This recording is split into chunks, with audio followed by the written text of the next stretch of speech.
이런 가운데 북한은 12일 오전 방사포로 추정되는 발사체를 서해상으로 쏜 것으로 확인됐습니다. 한국 정부는 안보 상황 점검 회의를 열고 엄정 대응 입장을 재확인했습니다. 박동정 기자가 보도합니다. 한국합동참모본부는 12일 오전 8시 7분쯤부터 11시 3분쯤까지 북한의 방사포로 추정되는 항적 여러 개를 포착했다고 밝혔습니다. 북한이 이날 서해안 지역에서 서해상으로 쏜 방사포탄의 수는 5발가량이며 방사포의 비행거리와 고도는 각각 수십 킬로미터 수준이고 기종은 구경 300mm 미만으로 유도 기능이 없는 122mm 또는 240mm인 것으로 추정됐습니다. 합참은 감시 및 경계를 강화하고 한미 간 긴밀하게 공조하면서 철저한 대비태세를 유지하고 있다고 강조했습니다.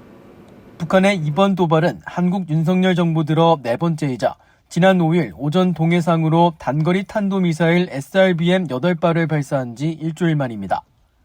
또 미한일 국방장관이 전날 샹그릴라 대화, 즉 아시아 안보회의에서 3국 미사일 경보훈련과 탄도미사일 탐지 추적 훈련을 정례화하기로 합의한 가운데 이뤄졌습니다.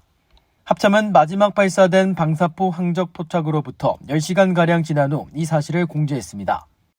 앞서 합참은 탄도미사일의 경우 탐지 직후 언론에 사실을 공표해왔지만 재래식 방사포 발사는 공지하지 않았습니다.